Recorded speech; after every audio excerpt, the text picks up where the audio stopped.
All right, recording is on. So first on the list is spec updates. Quick recap from last time. We spent quite a bit of time talking about the format of what the status map should look like, and then also what the network selection or attachment selection annotation should look like as well.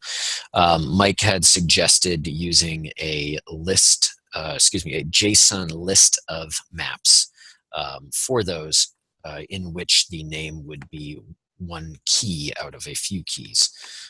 So what I ended up doing was adding an alternate network selection annotation proposal just underneath the existing one, which kind of expresses that format as much as I could.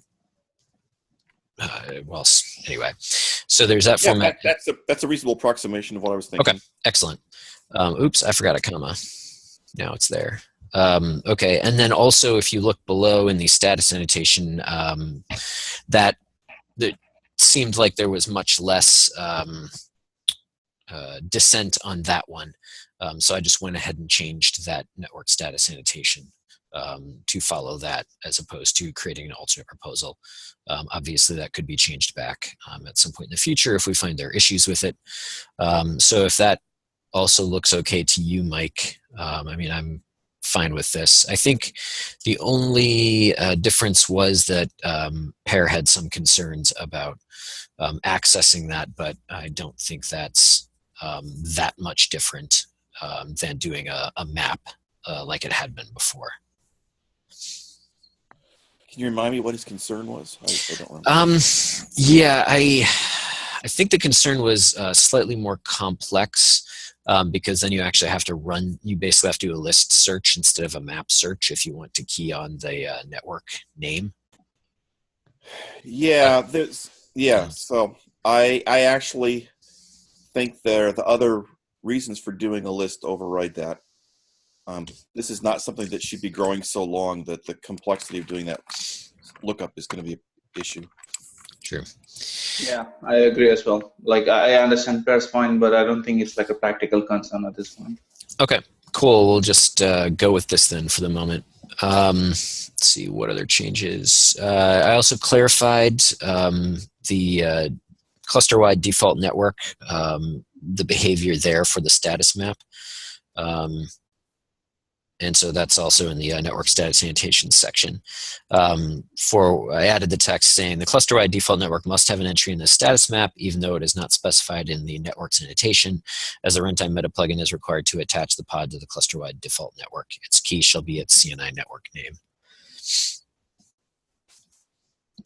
So, and that reflects the decision that we'd made a couple meetings ago up at the top about the runtime must always, or the meta plugin must always attach the cluster-wide default network, and that all the networks in the annotation were additional sidecars. So what I see, however, oh, I'm sorry. Never mind. Yeah, okay. I mean, this still brings up the issue that we're not talking about networks, but other than that, yeah. Yeah, I'm kind of punting on the whole name, attachment, etc. thing until we actually decide to get down to bike shedding that.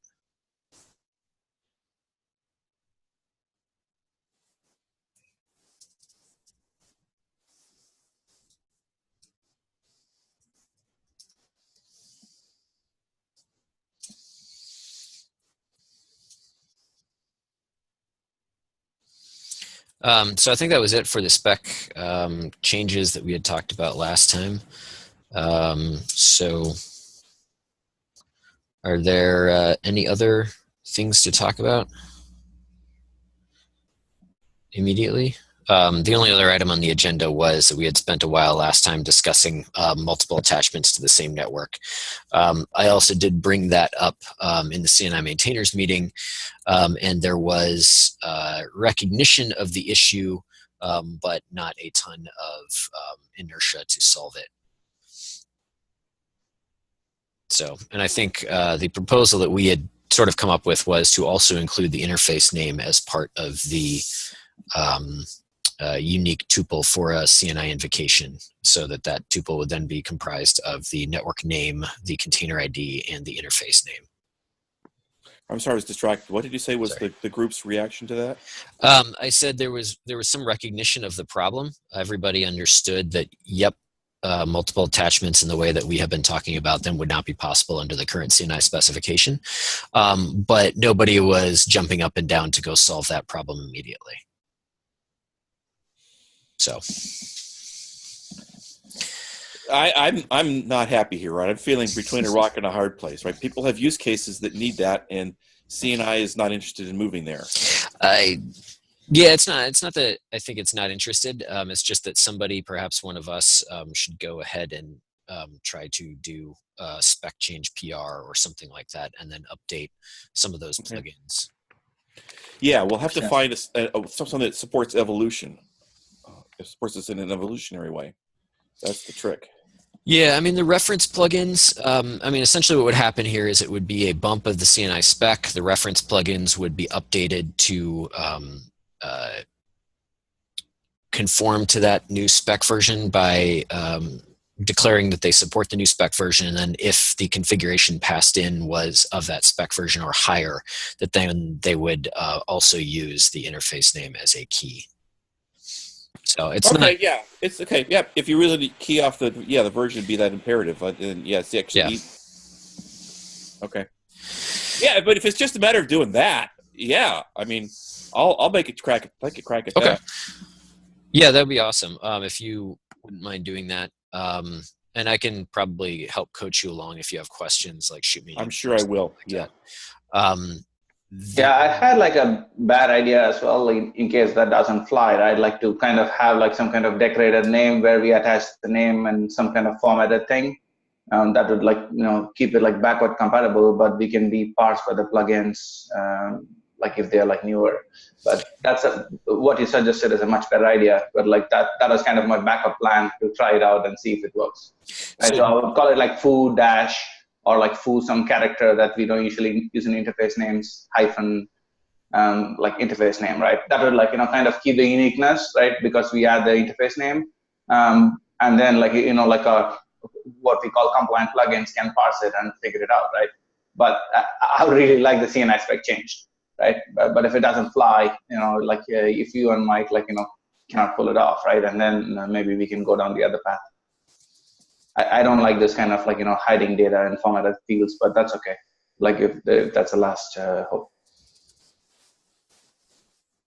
Sorry, I'm just taking some notes here on that.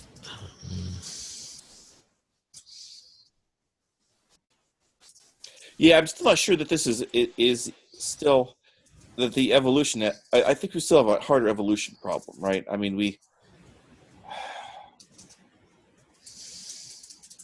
well, no, I guess maybe we don't. I guess it can still be that simple. I guess what this says is the plugin will advertise its version. So somebody wants to use a plugin has to cope with plugins that are older. Yeah, so what typically happens is that the runtimes, like Kubernetes, will declare, they can inspect the plugins and decide and get the version off the plugins and decide whether they want to support it or not. But at the end of the day, what Kubernetes will just pass the configuration through.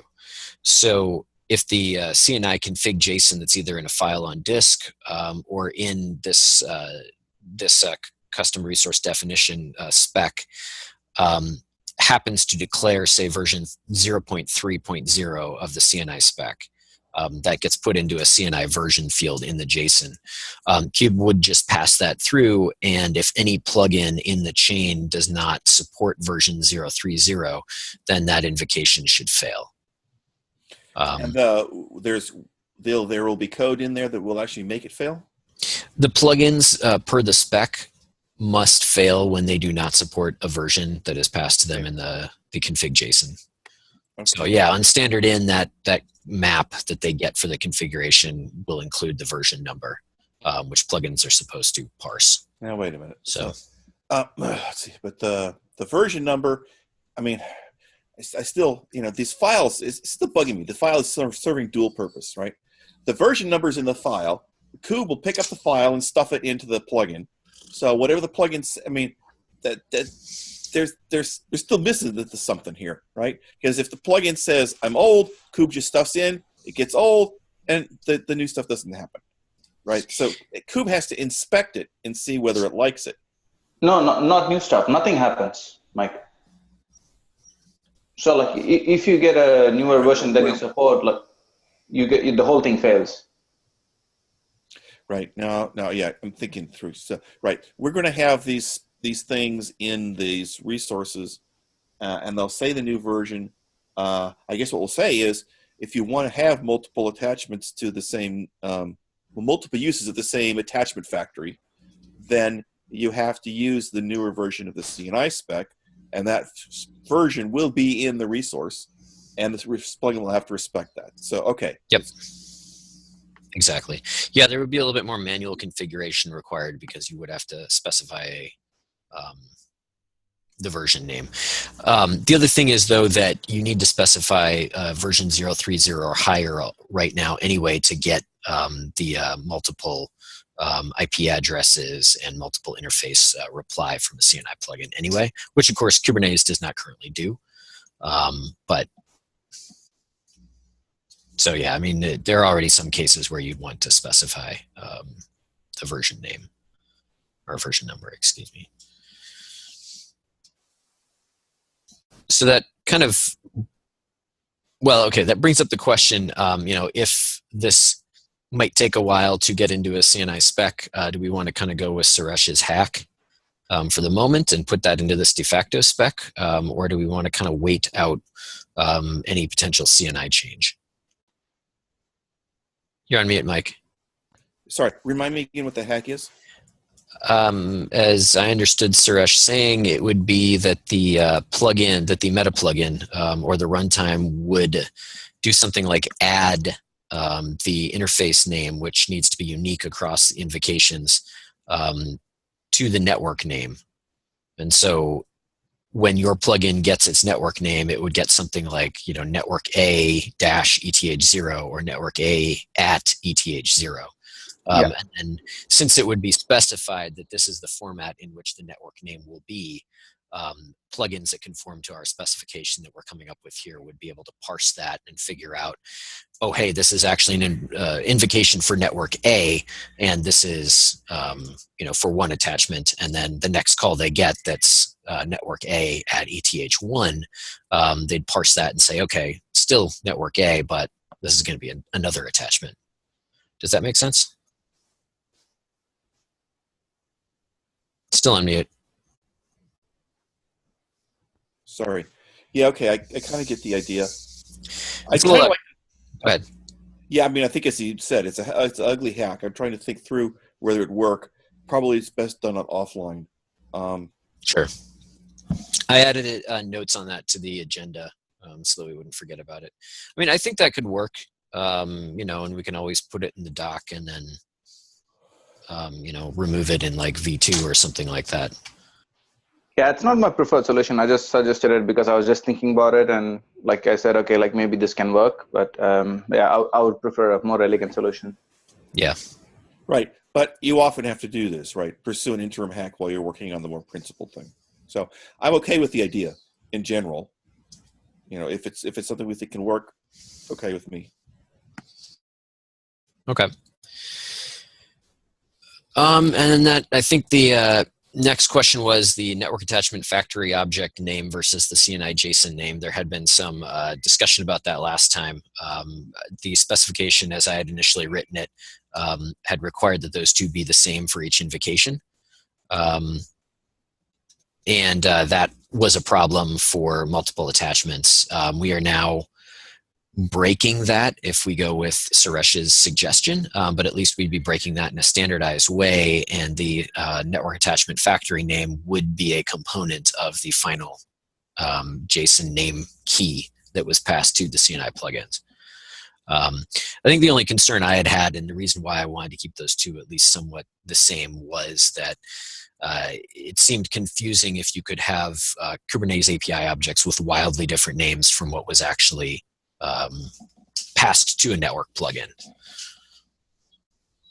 So right. I mean, I still will. I'll reiterate my concern is kind of going the other way. So I guess I have a problem with that concern, which is, what do you mean by wildly different? I mean, maybe in some context, some provider has some kind of systematic relationship, right? We don't know what it is. It's not, equals, right? But it may be very logical and there for a reason. Also, the other concern I have is that, again, we're trying to reference networks that exist outside of Kubernetes, and it's among the things we want to do, and they're going to have names that come from outside Kubernetes. They might even follow, they might have names that can't be Kubernetes names. Kubernetes is pretty opinionated about what makes a valid name. Okay, and that's fair. I don't actually know what those restrictions are, but I would assume there are some. It has to basically look like a DNS. Let me think about it. So there's some kinds of objects that are more severe than others. So like a pod has to be like a segment of a DNS name. And the general lax restriction that everything has is it has to look like a whole DNS name. Okay.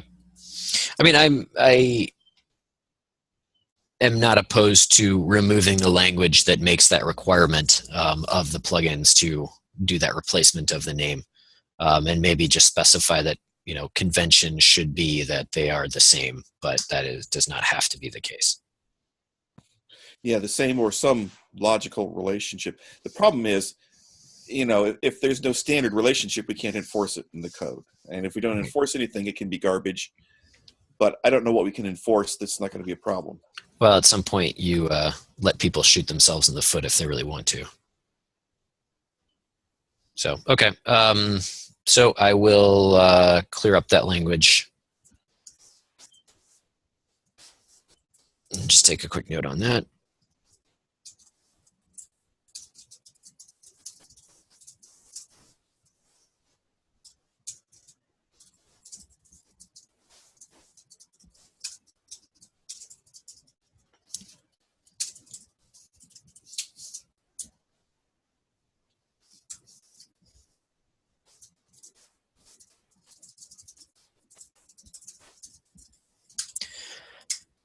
Okay, I have noted that. That was all I had for agenda. Does anybody else have any topics? Dan, it's Jeremy. I had two things maybe worth mentioning here. So in the resource management group, we're putting together, we have a get-together scheduled for 4 weeks from now. And do you want to say those dates specifically? It's March 29th and 30th in Santa Clara, California, hosted by NVIDIA. And that group wants to discuss the intersect of the device plugin architecture with this CRD proposal, and plan out a thunk of work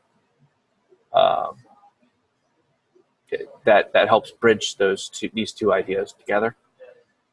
If you're not familiar, device plugins let us advertise arbitrary physical devices in the system.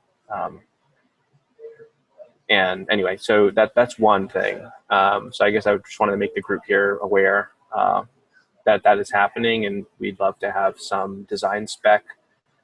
Well, not spec, but design document thought out within the next 4 or 5 weeks, and then socialized between the different working groups. So that when we go there, we can actually make it a meeting full of actual decisions rather than bike shedding. So that's one piece. The other piece, which also is interesting, has happened over the last week, is you may have seen the machine learning working group that's potentially being started. And that one also has, well, I believe it will certainly have network implications. Beyond a single machine, we need, fast links to do distributed machine learning and whatnot. So this has been on my radar for the longest time, to solve for machine learning by having fast data in Kubernetes. but this other working group may put a finer point on some of the use cases that they're willing to tackle and what order they want to put them in.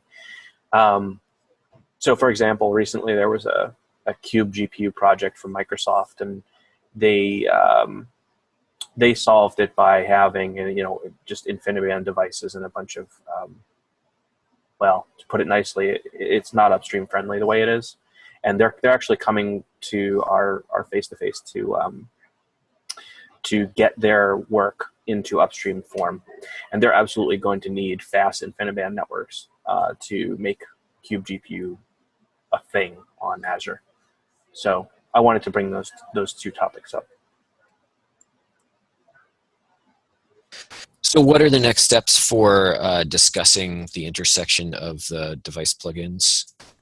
And so Fabian from Red Hat has an initial proposal. Dan, he may have shared it with you already, or he's got a guy already working on it, working on putting together just a bunch of brainstorming ideas and what it might look like technically.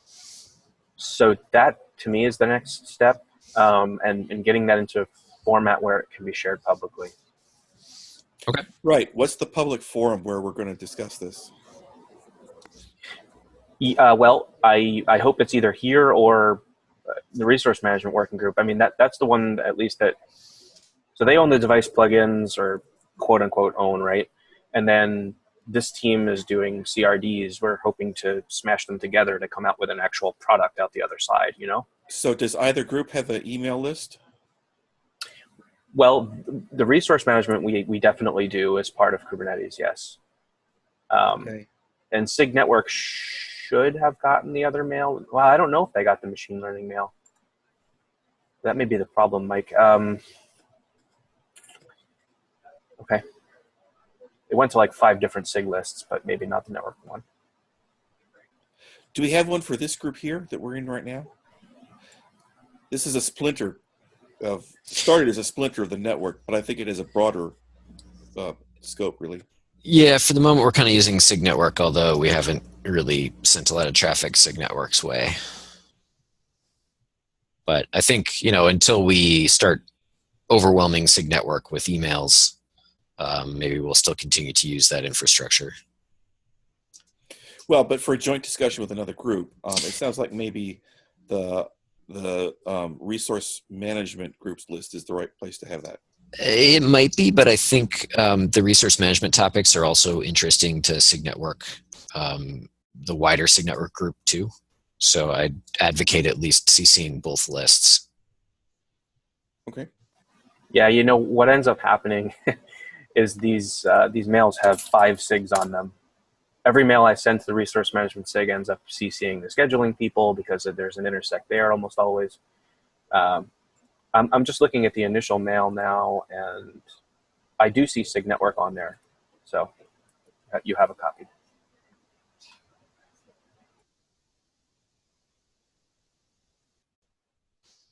That's all I wanted to go over, guys. Okay, sounds good. And I added some notes to the agenda doc about that as well, Jeremy. Anything else? Thanks. Nope. Anybody? Nope, sounds good. Okay. So then I will update the spec per the comments in the agenda doc that I have made there, and I'll probably include some wording about Suresh's ugly hack for the moment. And yeah, I think that's it. And if Doug is still on, maybe Doug wants to try to update Multis in concert with Corral to this new spec so we can see what some of the issues there are. Absolutely, can do. All right. Awesome. Sounds good. And we will see everybody in 2 weeks. That would be March 1st. All right. Catch you guys then. Thank you. All right. Bye. Bye. Thank you, guys.